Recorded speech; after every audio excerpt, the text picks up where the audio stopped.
yourself why. Is because this problem, almost this exact problem, will be on your NCT3 exam in May. If you think back to your test we just had, remember the tree, the little girl, right? It's the same type of problem. Who has an answer for us? Who came up with an answer? Okay. 36. You got 4.5. 36. 36. 36. So, general survey says 36 is the right answer. 4.5 is actually the scale factor. But how did we figure that out? We have the two triangles. The small one. Come on in. It's next door. And the big one. We have 6, 8, 10, 7, 45, and that's our unknown, right? D. Okay, how'd you work it out? You get 36.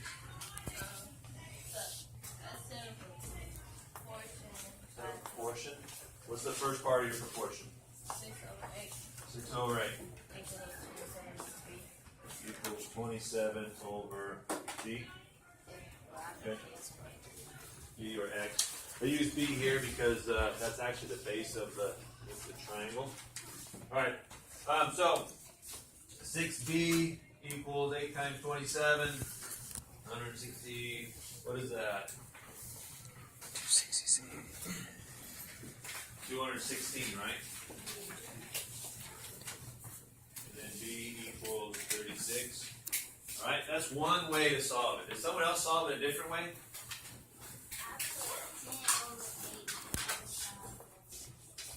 You did 10 over 8 equals 45 over B. Okay? You're still, the solution path is the same way. You just use different corresponding sides, which is good. That's what we have to use when we're using a proportion. Don, did you come up with the right answer? No, you didn't? Bailey? I had solved it. Well, I saw that it was like a relationship between two people. So I had divided 45 or 26 over 10. Well, 45 over 10, and then I had divided that, and I got 4.5, and I multiplied to the time. Okay. That's coming up the scale factor. That is not a bad idea. It works. Because that's like what we just worked on. When we had a scale factor, we could multiply it by. Yes, ma'am. I'll be back later. You're fine. I was just going to update the panel, which are good. Okay. All right. Any other questions on the bell work? No? You just need to figure it out. If you haven't figured it out, that this is going to be an important part of your test. They're going to ask you unknowns on triangles. They're going to put it into real life situations. Raise a hand. How many people think that if we walked outside right now on a sunny day, if we took, yes sir, there your stuff. What are you thinking yet? Do you get it from there? Right, come around. I think people think if we went outside and we measured a shadow of a tree, and then we took Benjamin and measured him, stuck him in that shadow for his head at the end of the shadow, do you think we could find the height? Do you think that would work? Right? We saw it in a book. You know, they want us to learn the real life application of math. I'd be interested to try it. Anybody at home would be interested to try it. You're more welcome to. Give us some sticks. You don't need a tree. And take a measure. It'll be fun. I think. So, it's about time for us to head on to lunch. So, get out. Let's not pack your stuff up, but get your lunch money, whatever else you need. We're going to go in the hall. Line up quietly, quickly. And we're going to come back. We can put our shoes on. Okay? Alright. First row. First row. It's math time. We've got to know what first, second, third, fourth, fifth. Second row. Third row. Fifth row.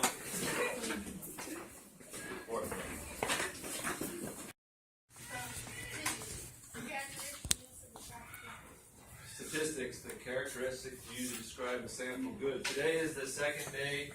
Today, Wednesday? Yes. Today's the third day. Third. We're off Monday. Today's the second day. What's what we do? We have make our own definition. So what do we have? Bailey. An adjective to a secret. One more time. An adjective towards a sample. An adjective towards a sample. Describe the sample. Describes a sample. Okay. Kind of hard when you have a short definition like that. What's a characteristic? A trait. A trait. An adjective is something we use to describe, right? And then a sample. A sample is just a smaller portion of something, right?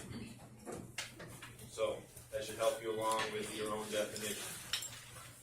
The trait of a smaller group of people, right? A lot of times in statistics we think about numbers. Somewhat true, but we can also define a group of people by the clothes they wear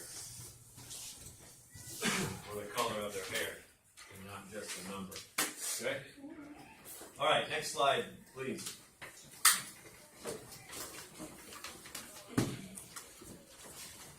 Twitter. I think this is the only time we can be on Twitter today. Alright, who in the class has a Twitter account? And what do you use your Twitter account for? Look at people? Messages? What do you use your Twitter account for? You just signed in? Social? Talk to people? Okay. I have a Twitter account. I haven't been on my Twitter account in probably a year since I moved here. I use it to communicate with soccer players or certain people because you don't really want to communicate with them via text message as a teacher, right? So, we stay connected with others. That's what I did. Many companies, if you were to pull up a Twitter account right now, if I were to pull up my Twitter, there'd be, I don't know, I would have Runner's Magazine. I'd have, a couple news figures I was following. I follow a couple college soccer teams. So it's the advertising, the outreach, and I stay informed of the current events that they do. A big thing that we do with Twitter, and it's kind of behind the scenes a little bit, is research, right?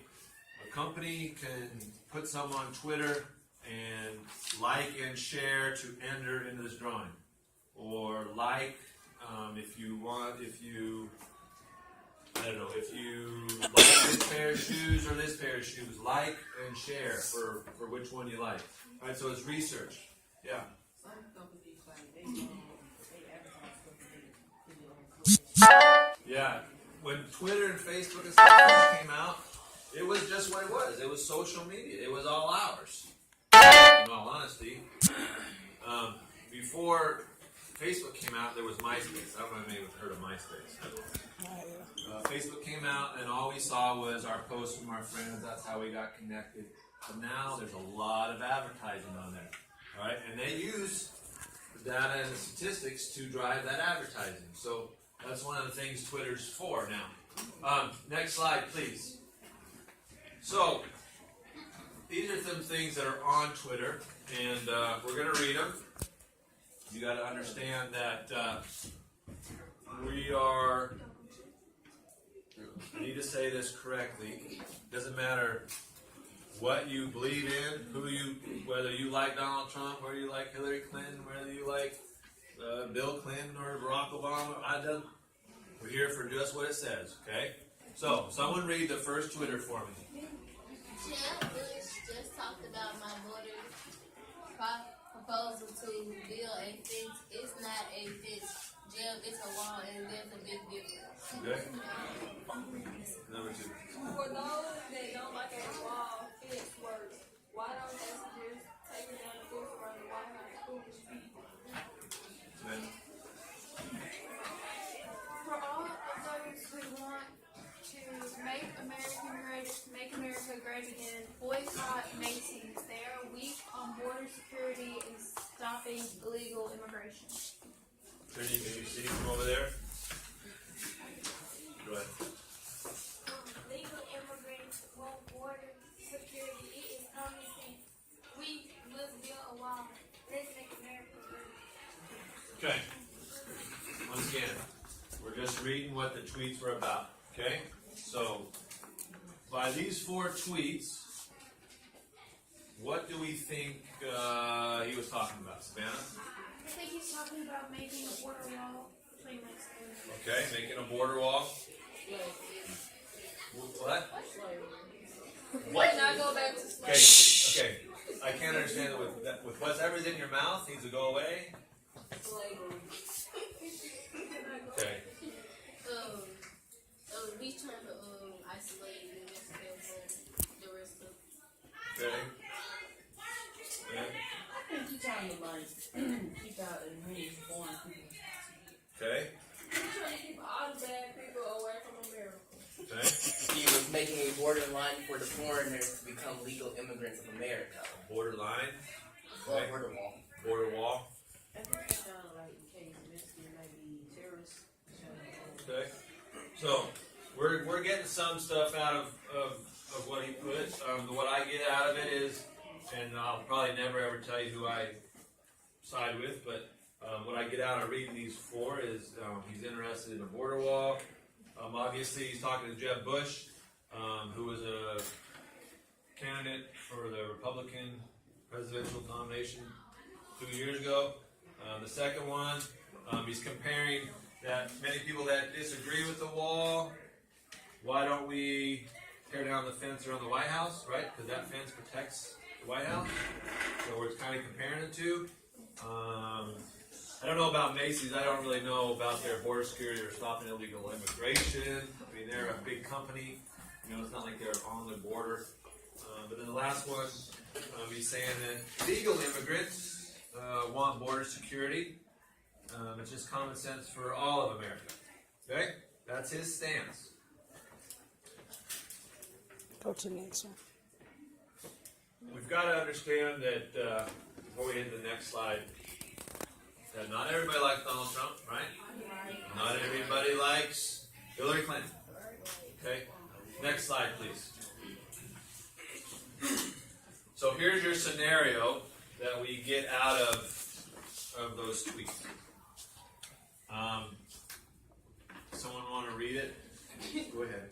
According to a survey on www.ilovedonaldtrump.com, 98% of people reported that we should build a wall to keep out illegal immigrants. A statement was released in the newspaper stating a study showed that 98% of Americans want to build a wall to keep out illegal immigrants. Question: did you think they surveyed everyone in the United States? All right, I'll take that out. Hold on.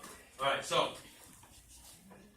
98% of the people in America want to build a wall to keep out illegal immigrants. In all honesty, do we think that's a true number? No.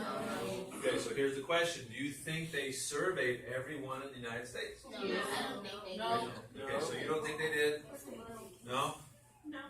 So, of course not, John. Of course not. Okay, so we all agree that they didn't survey everyone in the United States. But where did they come up with that 98% of Americans? On the country. On the what? In one country. In one country? The people support.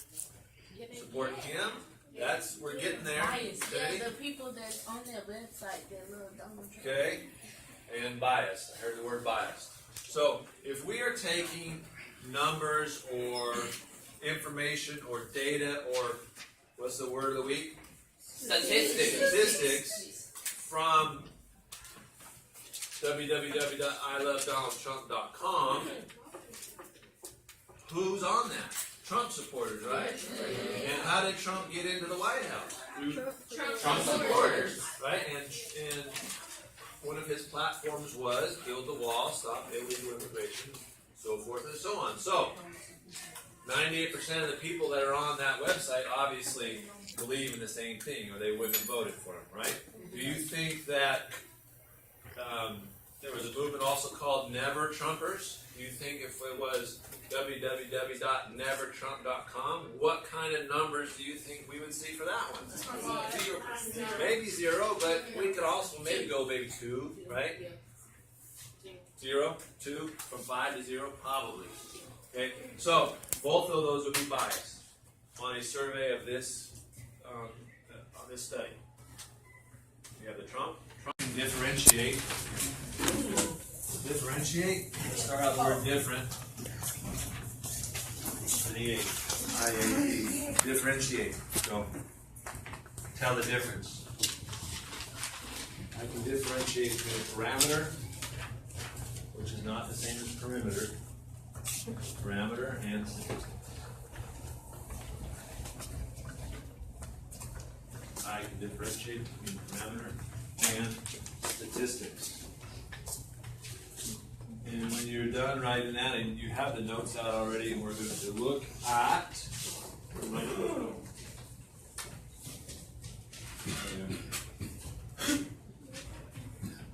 We're going to look at additional vocabulary to help us along in this. Help us along in this, the beginning of our understanding of statistics. Okay, so go ahead and go to our next slide, please. All right. Read the first one there for me. Survey, a method of collecting information about a certain group of people by asking a question or set of questions. Okay. We take, as teachers, we kind of take surveys every day. Right? We ask, who was able to go on the bus trip in this class? Who on the field trip? Who, when you guys are doing your team shirts, you were asked what color do you like. You were asked design, name, everything like that. That's a survey. Read the next one for me, Mateo. The next two for me. Data.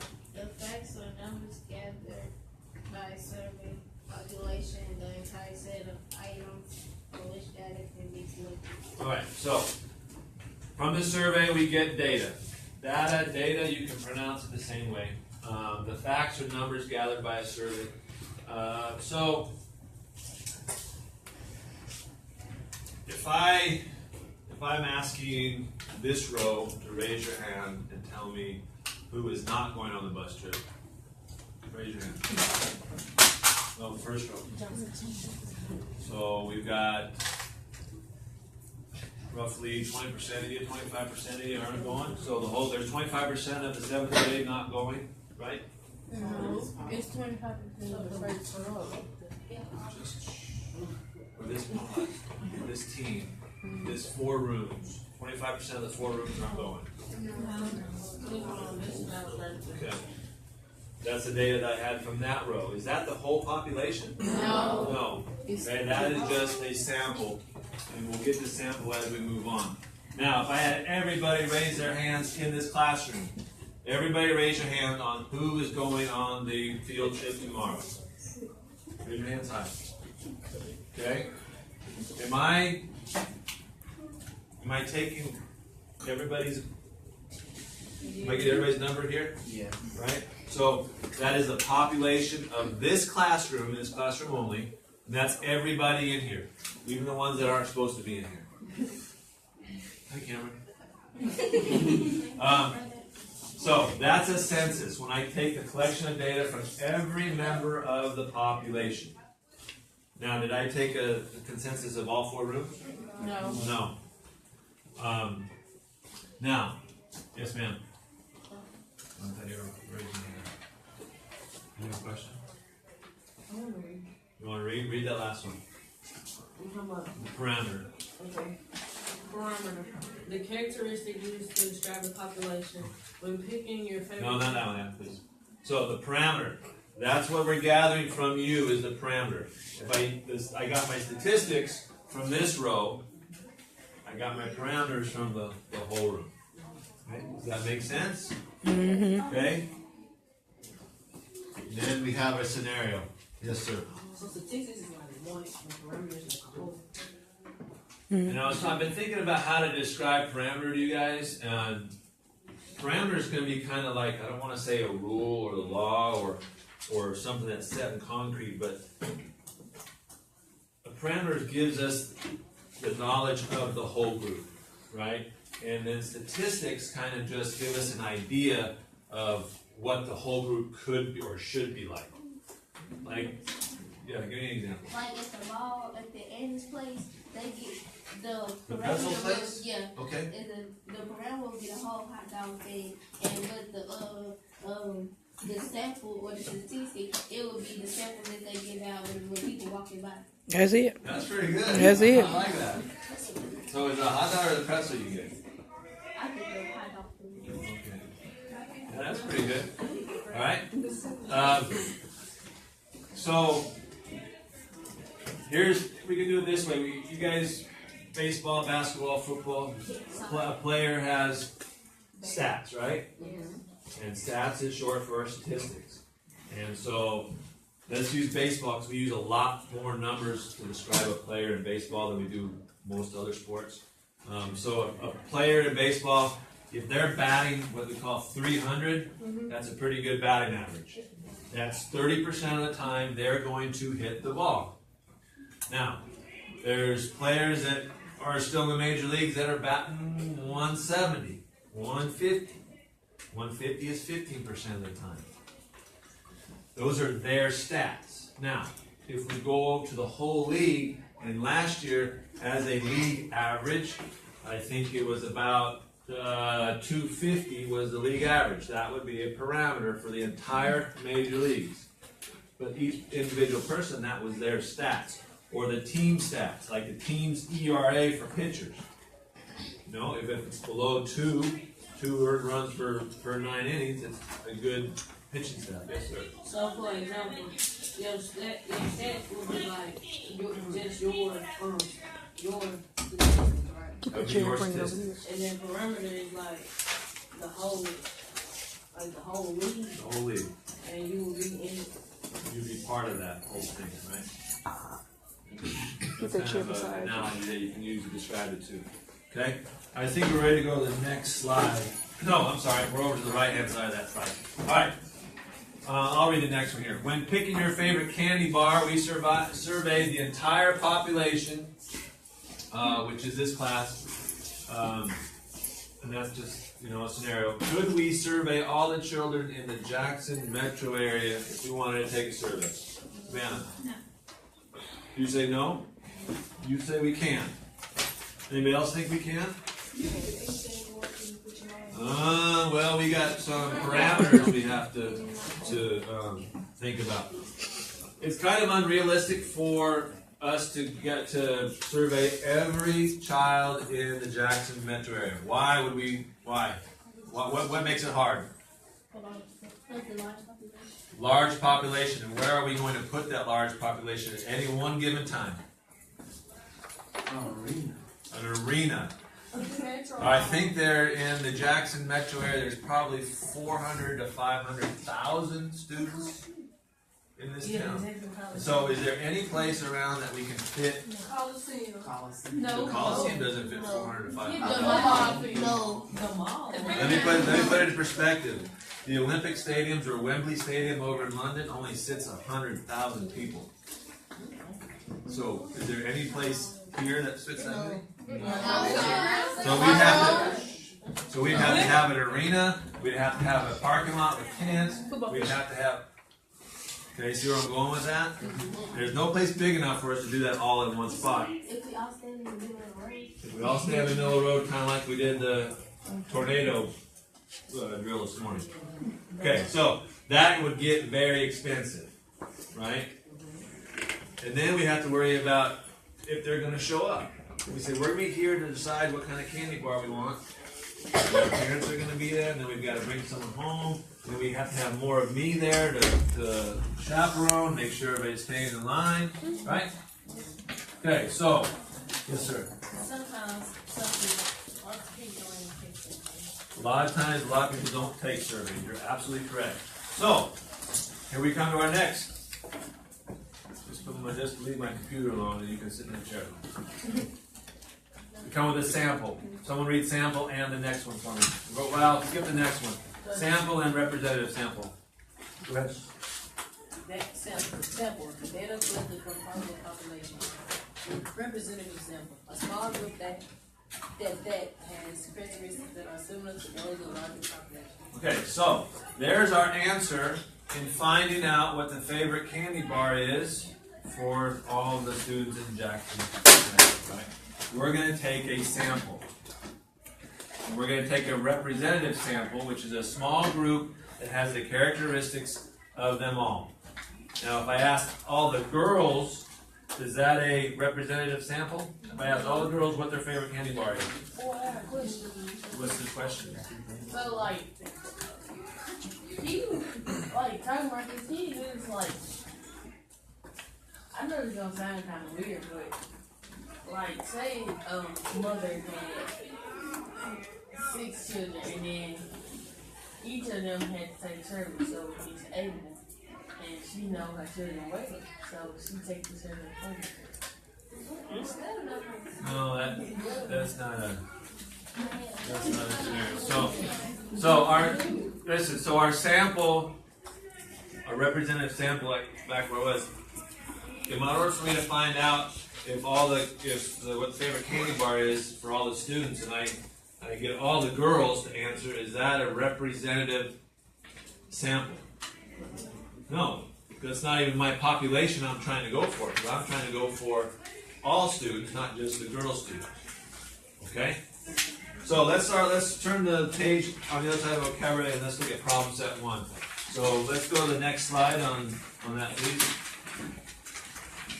Thanks, Elijah. You want to read that first part for me while you're at it? Paul reports that 1 out of every 5 boys on the boys' varsity basketball team can dunk at basketball after he conducts a survey of the boys on the team. Okay, so when we're looking at these problems and we're trying to decide what they're asking or what kind of information we can gather, we need to ask 2 things. Is it a census or a sample? Turn your page over if you want to, and go ahead and remind us what census is. So, collection of data from every member of a population. So is the one here about the basketball team, is it a census or a sample? Okay, the census, because everyone in that group, right? This tells us he conducts a survey of the boys on the team. Now a sample is just a few, and we'll get into that in a minute. Alright, so who in here can dunk a basketball? There's no one in this room that can dunk a basketball. Okay, hands down, hands down, hands down. How tall is 10 feet? I'm 5 feet. So you have to get above the ceiling right here. I can get above the ceiling. I can touch the ceiling. We got this. So Paul reports that 1 out of every 5 boys on the boys' varsity basketball team can dunk a basketball after he conducts a survey of the boys' team. So that is a census. Okay? The next one there, read about Miss Carey. Okay, someone on this side, can you see? Go ahead. Miss Carey concluded that 85% of the students in the school have at least one pet.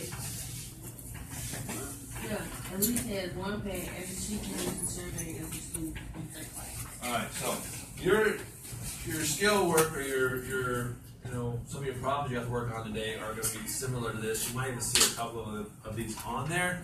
So we want to underline a few things. 85% of the students in the school. Okay?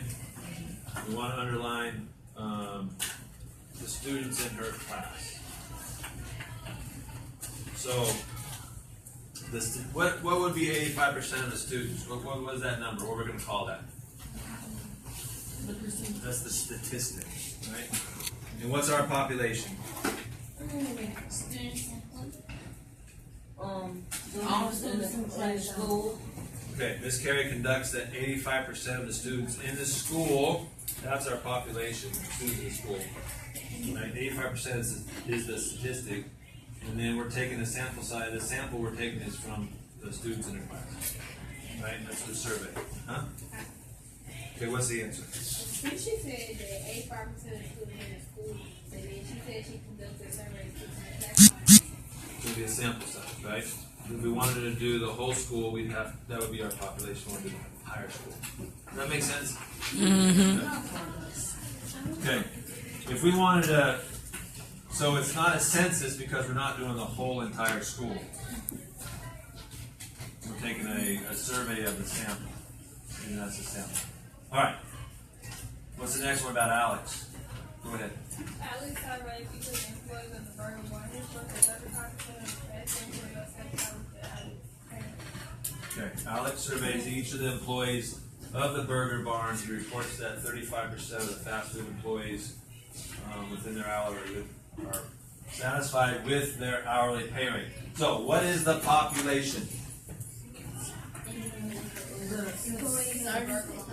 Employees of the Burger Barn, or is it all fast food employees? That's our population, right? And where did we take our sample or our survey from? The Burger Barn. The Burger Barn. Okay. So is that do you think that's a true number that we get that all fast food employees are satisfied? No. Because probably that. Do you think that number is a representative sample of all the employees, all the fast food employees? No, because it says the fast food employees at the Burger Bar, he had somebody speak up and everything. What if the dude at the Burger Barn, the owner, paid his employees like $12 an hour? It's a representative that small group that has been very little of the similar to those of a larger cities. So out of the population, that means he's saying that out of all those people at the Burger Barn makes them think that all of the fast food employees are excellent. So you like that number? No. Wait, Yeah. I would just say that if we wanted a true number of whether fast food employees were satisfied with their hourly rate, that I would take 4 or 5 people from Burger Barn, 4 or 5 people from Whataburger, 4 or 5 people from McDonald's, 4 or 5 people, right? To get a true example. All right. On to problem set number 2. So which one? That's a survey or sample. Census is if we're taking the whole population. Okay? You got it? You want to read that? Okay. Okay, read problem set number 2. Elijah, can you turn to problem set number 2 for me?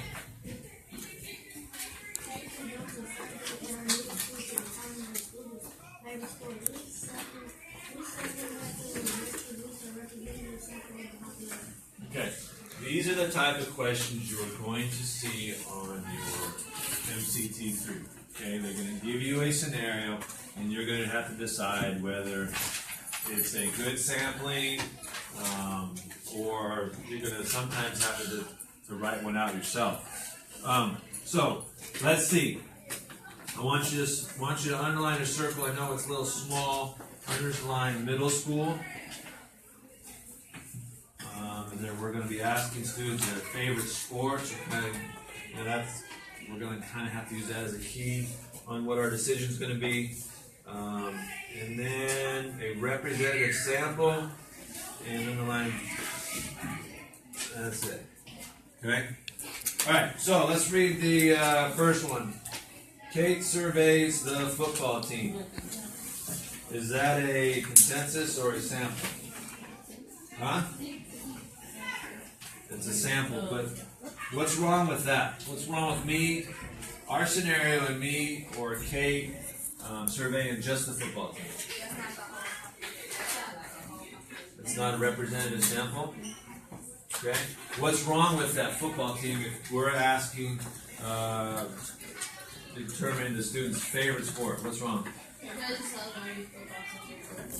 So they're all football players, so most likely they're going to say football, right? Okay. Let's read the second one. Rich, go ahead and read the second one. Kate surveys 7th grade students. Kate surveys 7th grade students. Okay? Now, what's wrong with that one? That's only the 7th grade. It's only the 7th grade students. At our middle school here, how many what kind of grades we have? 6th, 7th, and 8th, right? How about, let's see, let's go to the last one. What does it say? One person. Go ahead, read. Kate surveys every 8 students from a Roster. Kate surveys every 8 student from a roster of the choir members. Elijah, what's wrong with that one? They're most likely to go say they only got a score because they like choir. Well, that's true. It's good that they acquire, that's their activity. They might like the sport, but the majority of them might like just, that's their activity. What about the third one? Savannah, read that one for me. Kate surveys every 4th student entering the school. Okay, Kate surveys every 4th student entering the school.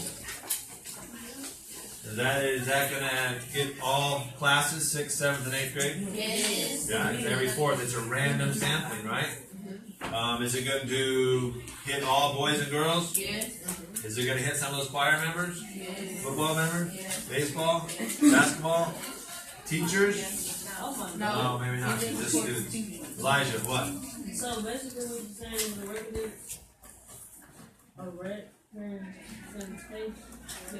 Representative? will be like a random Random sample, yeah.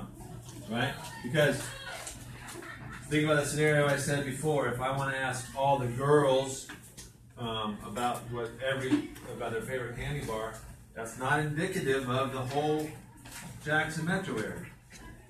So if I ask just the football team, they're going to be biased. They're liking football. But they may not like football.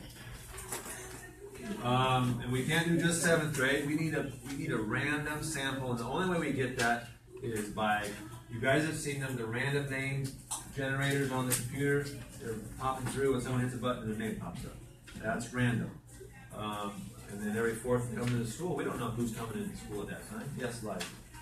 What is the difference between representation and just a regular sample? Representative sample is they kind of go hand in hand. I can take a sample, but is it representing my entire population? Right? I can take a sample of this row, but does it take up my whole population of my classroom? Right? You guys, if I were to ask here, who has red shoes on, who likes red shoes? We got one person wearing red shoes, you raise your hand and I go, okay, 30% of the people like red shoes. But this is the sample I'm taking, it's not representative of the whole class. Right? Well, what would we represent? If I said, everybody raise your hand and, or I had everybody stand outside, and every second student, since we're a smaller population, every second student come in, I'm going to go, you like red shoes? Right? That's going to give me a better idea. You have red shoes. Alright, I'm not a big red person, I don't. So, like, what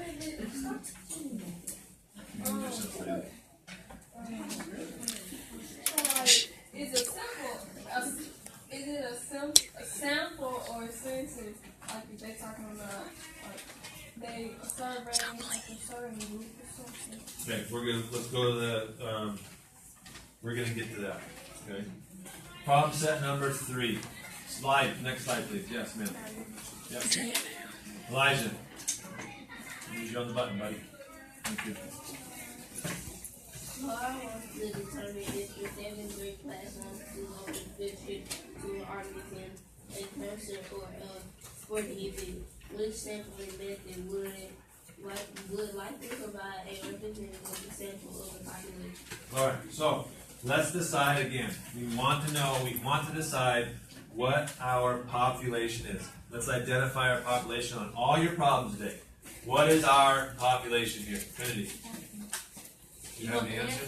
I want an answer. What? No, not yet. What's our population? 7th grade. Wait, hold on. Keep going. 7th grade class. 7th grade class. That's our population. All right?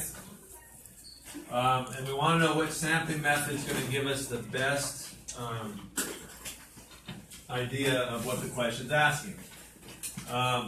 So read number A, please. Number A. Math class. We don't have letters. We have numbers. Number A. Go ahead. Survey every fifth, seventh grade student and lower around the school because it gives each seventh grade student an equal opportunity to be a part of the survey. Does that sound like that's a good sampling method for our population? Yes. Okay, let's keep that in the back of our mind. How about number B? Number B. It's math class. We don't have letters. Survey every fifth student and lower around at school because it gives each student one student equal opportunity to be a part of the survey. She surveys every fifth student as, what's wrong with that one? Trinity, what's wrong with B? First of all, you added more grades and seventh grade. That's exactly. So our population is 7th grade. If we were to do every 5th student, we're going to get those straggling 6th graders and those nasty 8th graders in, right? Alright, number C. Go ahead and read number C for me. Can you read it from the board up there? Survey every member of the art club because they would likely know why it would be more fun to do the art. Okay, so what's wrong with the art, surveying the art club? Because they You're going to be biased. Good answer. Trinity, read that last one and then give us your overall answer. What's right? survey all the seventh grade athletes because they would like to know. Likely nobody is more fun to go on the sporting event. Okay, what's wrong with those 7th grade athletes? It's our population, right? 7th graders. No, because they gonna say a sporting event. They're going to say a sporting event. All right. So raise the hands in here. Who would want to go to the museum? You guys don't like the Natural Museum here? Who would like to go to a concert? The Pinterest performance. R&B. All right. Who would like to go see a Mississippi Braves game? Xavier. What about Xavier. right here? Like, Wake up, buddy. we don't have kids museum. All right, so we're split on what?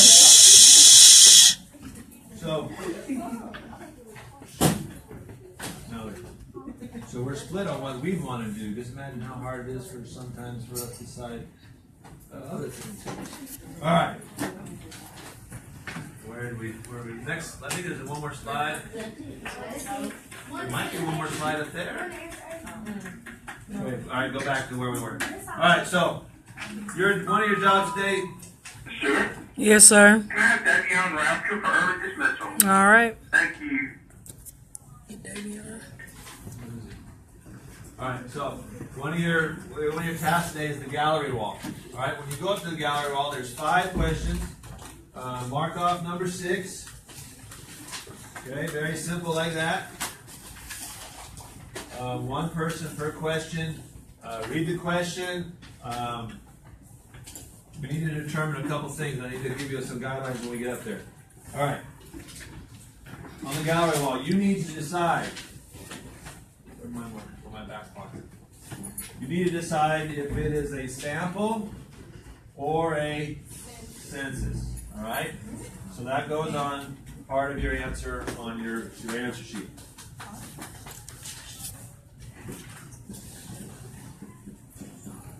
Sample or a census. Okay. And if it's a sample, we're gathering statistics from a sample. So you need to write that down too. Statistics. All right. And remember, part of our objective today was I was going to be able to also identify what my parameters are. So remember, the parameter is kind of like the guideline of the entire population. Right? The parameter.